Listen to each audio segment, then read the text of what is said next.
Redditors who have actually been to your 10-year high school reunion, what is the biggest transformation you've seen someone make in that 10 years? Back in high school we had a kid who has Asperger's and was a little weird. He was, however, amazing at the yo-yo, having picked one up during middle school when we had that yo-yo trick assembly. After everyone else had stopped walking the dog in 8th grade, this guy was doing more and more elaborate tricks every day during lunch. He was bullied and teased, but he continued doing what he loved. So, at our 10-year reunion, people from every strata of high school popularity was there, including this guy. He was his same old self, but more confident. I asked him if he still yo-yos, and he busted out his custom-made titanium yo-yo that he said he made on a CNC lathe. He then starts to do some tricks and a large crowd gathered around. It was quite the show. He had gotten very good. When he finished, people clapped and cheered, and even the jockeys dudes from back in the day fist bumped him and told him how badass he was. So I guess the biggest transformation was everyone else. Nobody teased him for being who he was anymore. They now admired him for being so passionate about something.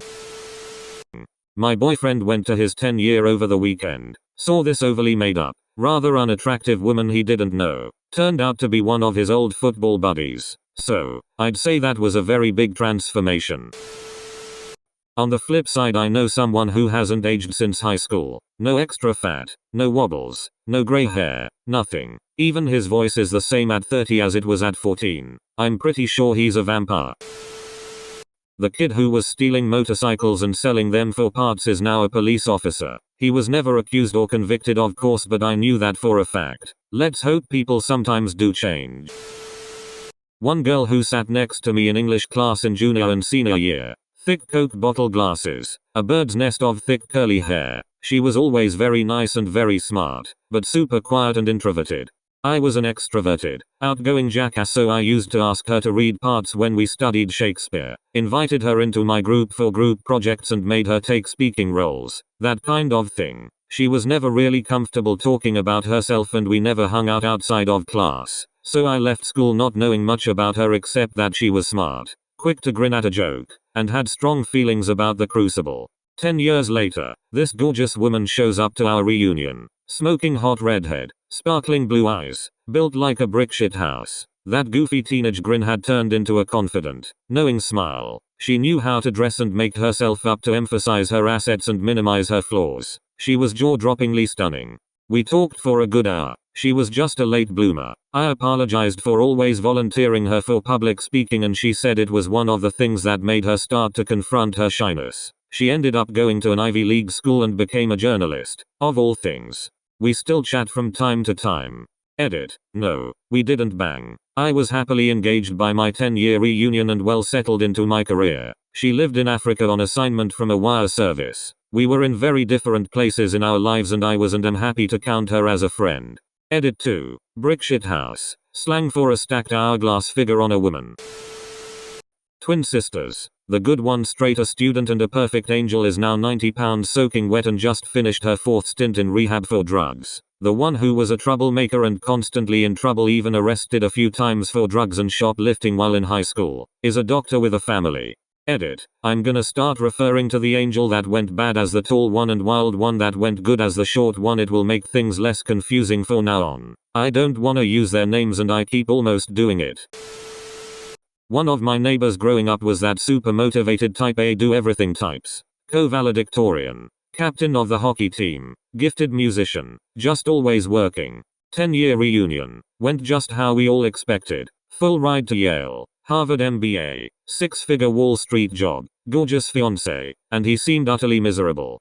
10 years later. 20th reunion. He got sick of it all. Quit his job. Sold his house. Got divorced. And got out of town. He now owns a pig farm in upstate New York. Spends his days working the farm, brewing beer, and hiking in the forest. And I've never met a happier, more satisfied person in my life. We didn't have a 10-year, but we did have a 22-year. The year we all turned 40. It was so much fun. We rented the summer camp we all went to growing up for the whole weekend. People brought their kids. We got wasted and told stories all night. We were all older and fatter, but nobody had changed a bit. At the 10-year it's all about who was successful. At the 20 it's about kids. That's the one I just went to. We did it over 2 days, with the first being a small dinner party at a bar. We rented out a room. The second day was a family day at a local amusement park where we pulled for tickets, rented a pavilion, and had lunch catered. At 30, I don't know. At 40 it'll be about grandkids. At 50 we'll start asking who is left. I honestly wouldn't know, as I was not invited, nor was most of the class. The organizers, who also were the yearbook clique back in the day, sent out a few invites on Facebook, which I don't have, and relied on word of mouth. From what I heard, no one that I still talk to went, or even knew about it. Turns out, only 50 of about 300 people actually got together. Hooray, class of 2005. A shame. It would have been interesting. Edit. Unfortunately, this seems to be a popular theme these days. Seeing people over Facebook isn't entirely the same as seeing them in person. So it goes. For the record, my high school is in a suburb of Buffalo, NY. I was friendly with this guy freshman sophomore year, I think. He was super quiet, shy, incredibly studious, chubby kid. Even some teachers would be like, lighten up, relax. He came out of his shell senior year and we kind of stopped being friends because he was hanging out with the cool kids and having parties where people could drink, etc. And I was super square and uninterested.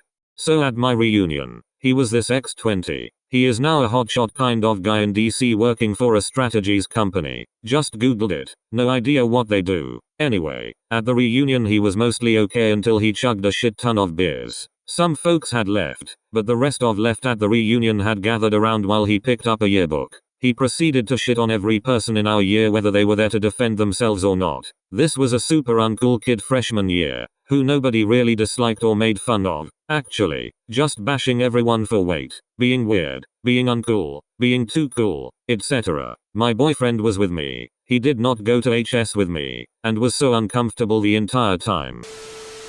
My 10-year was after email was invented, but before social media. So I got an email out of the blue one day from a girl I'd gone to high school with. She was organizing the 10-year reunion and wanted to know if I could come. I told her I wouldn't be able to make it, so she wrote again asking for my address, because she wanted to put together a directory and hand it out at the reunion. As a joke, I emailed her back with the address of a cell block in a North Carolina prison. I intended to email her back the next day with an explanation and my actual address. I completely forgot to do this. I had pretty much completely forgotten about this until years later on a weekend trip to my hometown. I noticed a few furtive glances, and someone finally said they were glad to see I'd gotten out of prison and that I didn't seem to have been harmed by the experience. They wanted to know how long I'd been in. They were polite enough not to ask what I'd done to deserve being locked up. It took me 20 minutes and a prolonged question and answer period to figure out what the fuck they were talking about. All of this was 15 years ago. To this day, someone will occasionally post a comment on my Facebook page about how my current success is just such an inspiration, because it shows how someone can serve time in prison and then turn their life around. There was the definite cases of who is that fat person who ate my friend, but the most unreal thing at mine was the girl no one knew or remembered. Holy shit. So we were a pretty close graduating class. Everyone at least knew or remembered everyone else. Except this one girl. Absolutely hammered. And no one knew her. She was so outrageous that everyone came up to me asking if I hired an escort to be funny, which I had strongly considered doing, but couldn't find one that was cool enough, and would recommend anyone else doing it if they can. Anyways, this chick is all over every single guy there, hanging on them trying to dance, when there was no music and it was the cocktail hour, grinding on them in front of their wives. Still no music. That was later. But she also knew everyone's names and stories. Like stories a best friend would know. But not a single person knew who she was. She was average looking, not hot but not ugly. But when she slammed back about 10 tequila shots in as many minutes and then proceeded to grow, manhandle, smoosh every guy, it went to a whole new level of weird. Someone had brought an old yearbook, and sure enough the name she gave was in it, but no club's activities. She looked somewhat similar to the 10-year-old pic to where it probably wasn't a party crasher or someone's spouse just having a laugh. And still not a single person who knew her. She was amazing to watch. Just the sheer amount of IDGAF she exuded was hilarious. Then she threw up on the dance floor, stood up, kicked the vomit with her shoes and started dancing some more, then ran to the bar for more beer. Last I saw, the old class priest was trying to get her to drink water as she was passed out in a chair with more puke in her hair, while mumbling about how happy she was she voted for the class priest 10 years ago. I can only imagine her thought process leading up to the reunion. She definitely made sure people knew her, except if you asked anyone there, I guarantee you they still couldn't tell you her name. I left before she got cattle carted away, but if you're looking for an example of who to be at our reunion, definitely be her. I guarantee you will have a blast and look back on it and giggle with the total amount of WTF you create. Edit for advice. If you see someone you had a crush on, talk to them. Chances are okay, I get it, sorry for trying to pump up potential reunion attendees and give them confidence. Maybe they had one on you too, but teenage fear stymied it. I had a fair share of those encounters after high school was over and people got comfortable with themselves. Edit to no. This isn't an Always Sunny in Philadelphia reference. This actually happened, but judging by the comments it closely resembles something from the show.